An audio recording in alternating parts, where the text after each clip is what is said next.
Para ir terminando con el procedimiento que se debe seguir mediante la aplicación del método estático del reglamento CIRSOC 103 a un edificio de un solo nivel, debemos confeccionar esta tabla.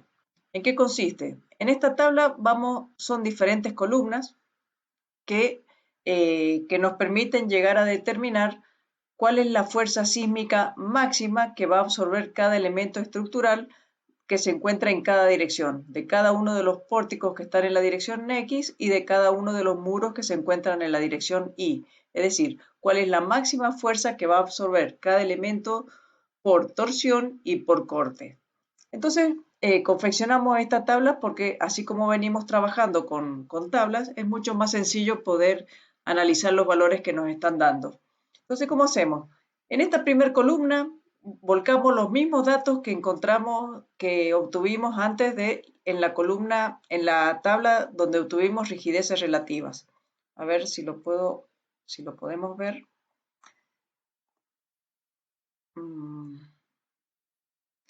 Esta tabla de acá. Acá obtuvimos los valores de rigideces relativas, no sé si se acuerdan, que dividíamos la rigidez de cada elemento en el más chico de todos para poder obtener ese valor. Es decir, que estábamos refiriendo la rigidez de cada elemento respecto a un modelo, que es el más chico, a un patrón, que es la rigidez del elemento estructural a la menor rigidez que tienen cualquiera de todos los elementos estructurales. Entonces, ese valor de rigidez relativa lo volcamos a la planilla que estamos analizando, es esta que está acá. Después, esto que está con naranja es todo lo que se refiere a torsión y lo que está con verde es lo que se refiere a corte. Entonces, una vez que hemos volcado los valores de rigideces relativas, podemos empezar a analizar lo que es el corte, la torsión o lo que es el corte. En este caso es más sencillo trabajar con lo del corte, por eso les voy a explicar primero las dos columnas que están con verde. Este KC es un coeficiente de distribución por corte, es decir, es un porcentaje que por corte le corresponde a cada elemento estructural.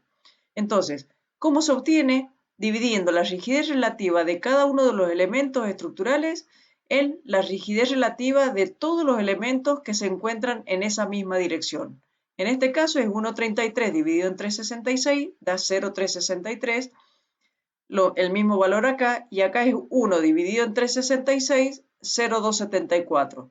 La sumatoria de esos tres valores nos tiene que dar 1. ¿Por qué? Porque eso está significando que estos elementos están absorbiendo la totalidad del corte.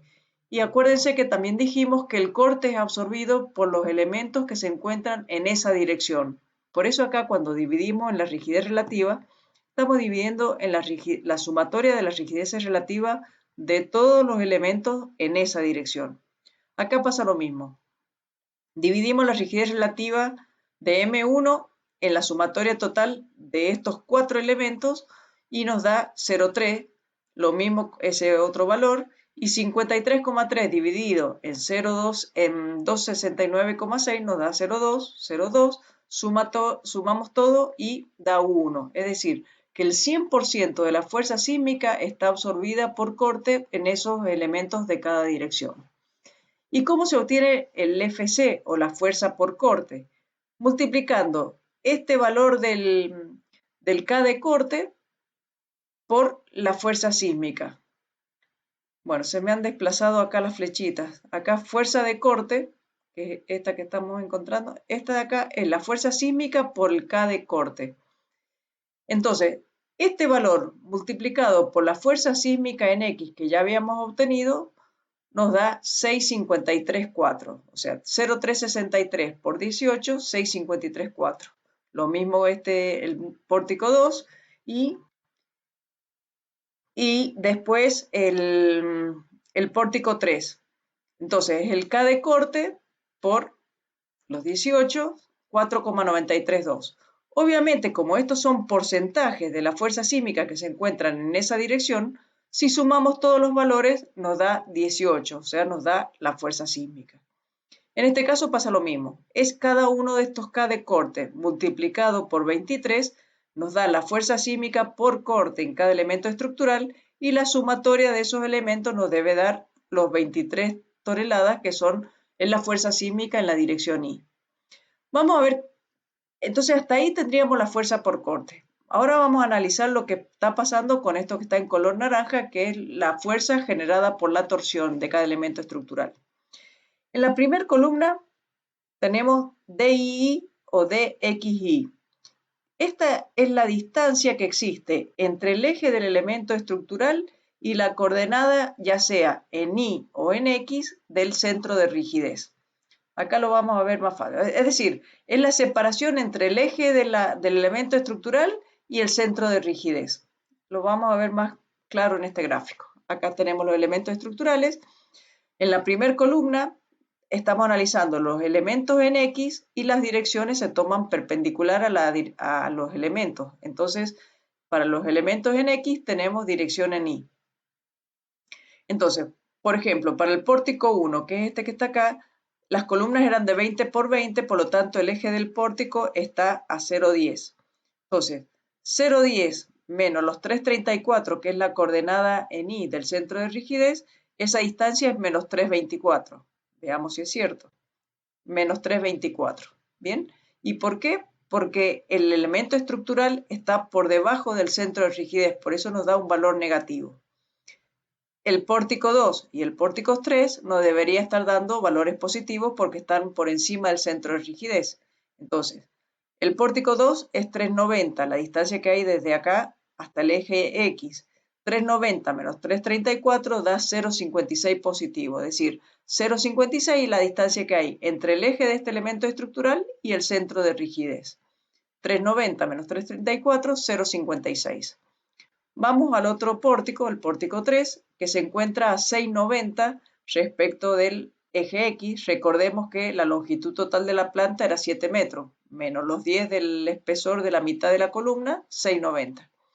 6,90 menos los 3,34 del centro de rigidez nos da 3,56. 3,56 entonces la distancia que hay desde ese eje de ese pórtico hasta el centro de rigidez. Esos son los valores que volcamos acá. 3 menos 3,24, 0,56 y 3,56, cada uno con su signo. Lo mismo hacemos para los valores de la otra dirección, de X, Y. En la dirección de los valores de X tenemos los elementos en Y, porque las distancias se toman perpendicular. Entonces, para el muro M1 es 0,10, desde la mitad hacia el eje, 0,10 menos 4,90, que es la coordenada en X del centro de rigidez. 0,10 menos 4,90 da 4,80 negativo. Luego, el muro M2 es 9,90 menos 4,90, 5 metros. Acá es positivo porque ya se encuentra del centro de rigidez hacia la derecha. Entonces da positivo, 5 metros.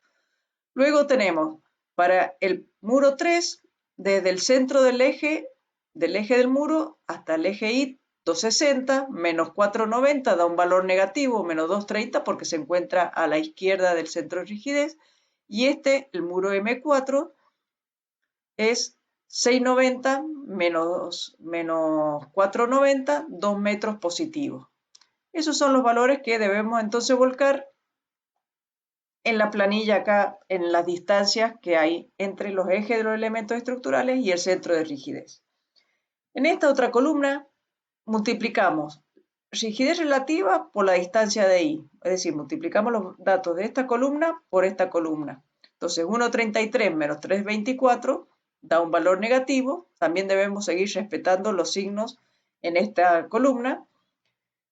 Nos da este término por ese término, menos 4,31, este valor por ese valor 0,75, 1 por 3,56, 3,56. Lo mismo hacemos con los valores de acá abajo, y en este caso la sumatoria nos debe dar 0, porque esto estamos acá absorbiendo la rotación. En realidad ese valor ya después lo vamos a comparar acá cuando estemos, ese valor es el que nos tiene que dar 0 acá, el K de torsión. Entonces, esta otra columna, que es la que nos va a servir también para sacar ese K de torsión, es rigidez relativa por la distancia en Y al cuadrado. Entonces, podemos obtenerlo multiplicando esta columna, que ya era rigidez relativa por DI, la podemos multiplicar por esta otra, que es el DI solo. Entonces, esto por esto nos da rigidez relativa por DI al cuadrado. Entonces, bueno, vamos multiplicando cada uno de estos valores y nos da esos números que están acá. Y en este otro caso hacemos igual. Esta columna por esa columna nos da esa DI, esta 5 por 407, 2035 y así con cada una. Y acá tenemos que sacar la sumatoria total de estos valores de los elementos en X más los valores de los elementos en Y. Y nos da este valor. Entonces, para encontrar el valor del K de torsión, que la ecuación es esta que está acá, debemos dividir cada uno de estos valores por la sumatoria total de la rigidez relativa por la distancia en Y al cuadrado, porque este es el momento de inercia polar, es decir, el momento de inercia de cada uno de los elementos referidos a un punto que es el centro de rigidez, que dijimos que es el centro en el cual gira el edificio. Entonces, y como todos los elementos trabajan a la torsión, sumamos todo. En cambio, como al corte trabajaban solamente los elementos ubicados en esa dirección, teníamos en cuenta este valor. ¿Bien? Eso hay que tenerlo bien en cuenta y recordarlo. Entonces, para encontrar el K de torsión, dividimos este en el total, lo volcamos acá, 0,75 dividido en 4.431,45, lo volcamos acá, y así. Ahí vamos a ir obteniendo también los valores con los signos que hemos tenido acá. Acá no, los signos es todo positivo porque tenemos la distancia elevado al cuadrado, pero acá sí teníamos diferentes signos. Entonces, el valor del KT va a coincidir con el signo que tenga en esta columna. ¿Y cómo obtenemos ya las fuerzas torsoras? Hasta ahí tenemos entonces un coeficiente de distribución por torsión que, si la totalidad de la torsión está absorbida, nos tiene que dar 0, y lo mismo con estos valores que tenemos acá. Y de ahí nos está faltando encontrar la fuerza torsora de cada elemento estructural. Dijimos, cuando vimos excentricidad, que la fuerza sísmica podía adoptar 4 posiciones diferentes, que eran 2 en la dirección X y 2 en la dirección Y. Entonces, en este caso, la fuerza torsora 1 y fuerza torsora 2, que son de los momentos que hemos obtenido anteriormente, se obtienen, son los que están en la dirección X. Entonces, estos son los que vamos a obtener los que vamos a tener en cuenta cuando estemos analizando esta dirección. Y estos, FT3 y FT4, son los que vamos a tener en cuenta cuando estemos analizando la dirección Y. Entonces, ¿cómo hacemos? Para obtener la fuerza sísmica máxima, deberemos sumar el mayor esfuerzo de corte con el mayor fuerza torsora. Pero veamos primero cómo obtenemos los valores de fuerza torsión. El valor de la fuerza torsión, o de la fuerza torsora, es el valor del KT por el momento torsor que ya obtuvimos anteriormente. Antes ya habíamos tenido que el momento torsor en la dirección 1 era 9,72, en el momento torsor en X2 menos 15,48, luego en la dirección Y teníamos 48,3 y 2,3 en momento torsor Y2. Entonces, cada uno de estos lo multiplicamos por el KT y vamos obteniendo los valores de cada una de las columnas. Para obtener la fuerza sísmica máxima debemos sumar a la fuerza por corte el mayor positivo que tengamos, en este caso, de FT1 y FT2. ¿Por qué? Porque nunca la fuerza sísmica máxima a absorber por un elemento estructural puede ser más chica que la fuerza por corte. A lo sumo tendrá que absorber la fuerza de corte, pero nunca un valor menor, porque si en este caso, suponiendo que los dos valores no hubiese dado negativo, a este valor de la fuerza de corte no le tenemos que restar absolutamente nada, porque la fuerza máxima que va a actuar en ese elemento va a ser la fuerza de corte. Si en este caso, si nosotros restáramos alguno de los valores, suponiendo que los dos nos dieran negativo y les restamos un valor, significa que estamos achicando el valor de la fuerza de corte y el edificio, ese elemento estructural rompería por corte. Entonces, nunca este valor de la fuerza sísmica máxima puede ser menor al de corte. A lo sumo queda igual. Entonces, ¿cómo vamos haciendo? En este caso, para los elementos en X dijimos, vamos a tener en cuenta FT1 y FT2. 6,53,4, este valor es negativo, no lo tenemos en cuenta, el valor positivo es 0,015. Entonces, 6,53,4 más 0,015 da 0,6549. Este valor más el mayor positivo, que es este que está acá, da 6,535. La fuerza de corte más el valor positivo, el máximo positivo, que es este que está acá, nos da 4,939. Lo mismo hacemos con estos. Fíjense, en este caso el primero, el muro M1, nos da FT3 y FT4, los dos dan negativo. Entonces no se le debe restar nada, queda 690 como fuerza sísmica máxima, 690. En este otro caso, el mayor positivo, 4,444. Para el muro M3 también dan los dos negativos, por lo tanto se repite la misma fuerza sísmica que por corte, es la fuerza sísmica máxima. Y en el muro M4 el mayor positivo es 1,304. Y eso da 465. Si a eso le sumamos no, acá hay un error. 460. Acá hay un error, ya lo voy a arreglar después para los apuntes, pero bueno, en el video va a quedar igual. 460 más 1,304, que sería 5,904. Bien, ese sería el valor que iría de fuerza sísmica máxima acá. Entonces, una vez que ya tenemos los valores de la fuerza sísmica máxima, el último cuadrito ya que nos está quedando por hacer es calcular el incremento sísmico.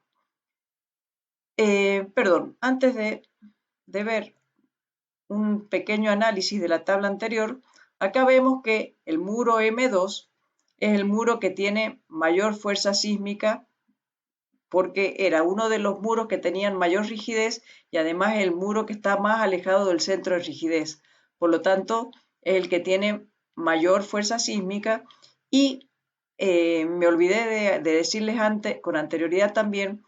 ¿Por qué es necesario calcular? Si bien acá tenemos que sumar el mayor positivo de estos dos y acá el mayor positivo de estos dos, sí o sí tenemos que calcular en este caso FT3 y FT4 y en este caso FT1 y FT2, porque en el caso de que las excentricidades fueran muy grandes, es posible que alguno de estos valores nos dé más grande que la sumatoria de este más el mayor positivo de los dos que corresponden. Entonces, si nos diera este caso mayor, significa que están trabajando los elementos más por torsión que por corte, y como fuerza sísmica máxima en ese elemento deberíamos considerar el mayor que nos diera de esto.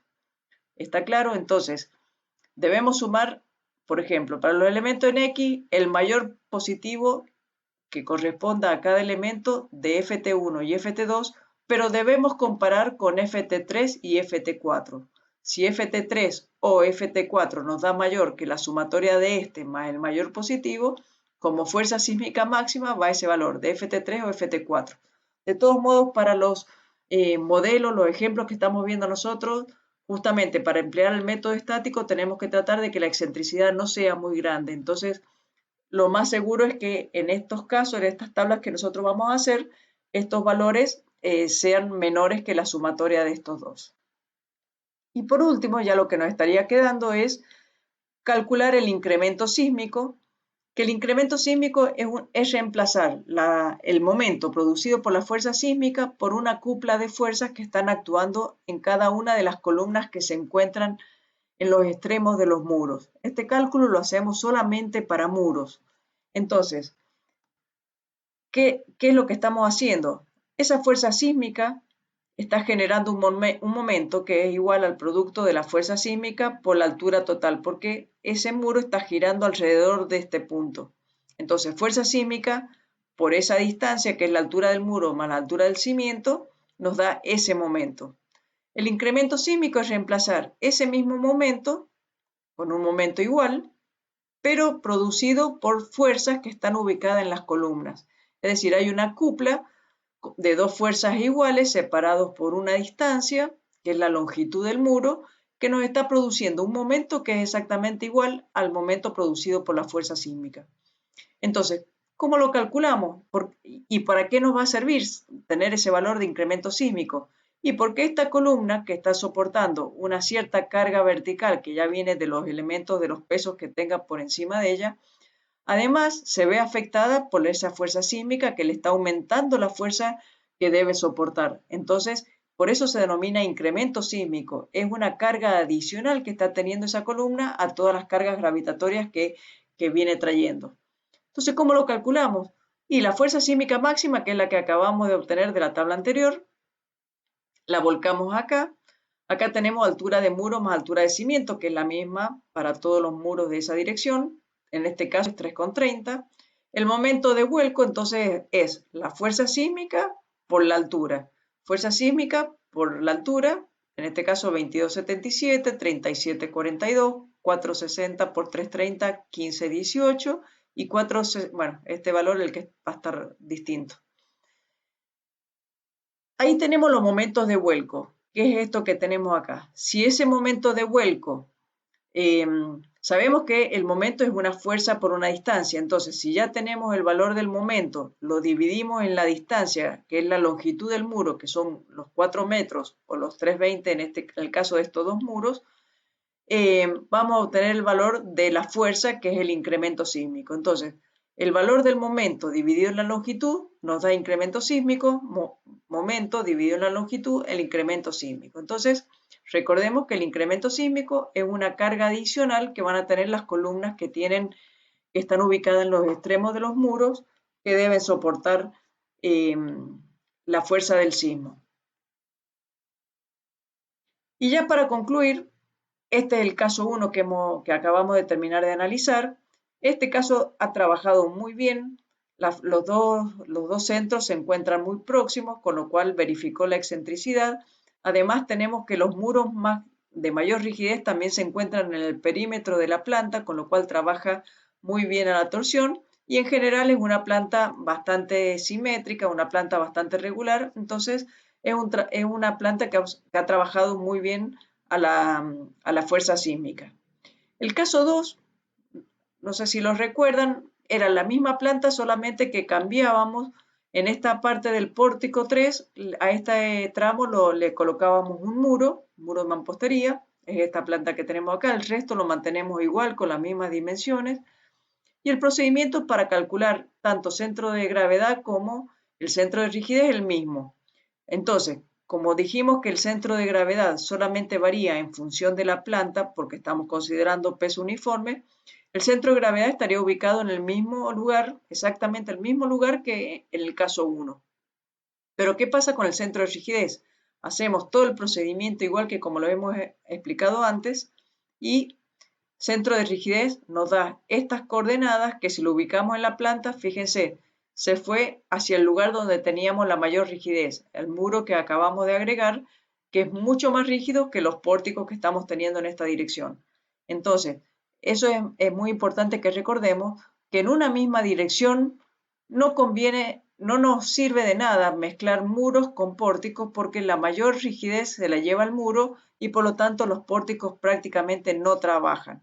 Entonces, o bien colocamos muros en toda la dirección, o sea, en esa dirección todos los elementos que sean muros, o bien pórticos, pero no mezclar, o bien colocar, como en el ejemplo este, muros en una dirección y pórticos en la otra. Entonces acá se genera una excentricidad muy grande, entonces con lo cual no podríamos estar empleando el método estático. Y en el otro caso, fíjense acá, no verifica, en el sentido de las I, la excentricidad no verifica, da 3,51 y la máxima era 0,70. Y en el caso 3, ¿qué se hizo? Fue reemplazar este muro de mampostería, el muro M4, que era de mampostería, por hormigón armado. El hormigón armado tiene muchísima más rigidez que la mampostería, con lo cual el centro de gravedad de esta planta sigue quedando en el mismo lugar, pero fíjense ahora qué pasa con el centro de rigidez. Todo el procedimiento que hacemos es el mismo, ¿bien?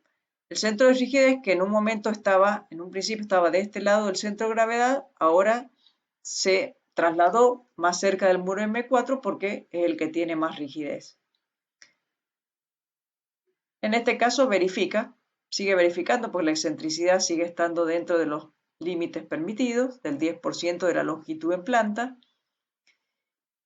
Bien, bueno, y también es una planta que trabaja bastante bien. En este caso acá están las tres plantas, entonces el centro de gravedad se mantuvo en las tres exactamente igual porque la planta no varió. Como lo que sí varió fue los elementos estructurales, el centro de rigidez fue cambiando de posición, primero estuvo ahí, luego pasó a estar acá y por último pasó a estar acá.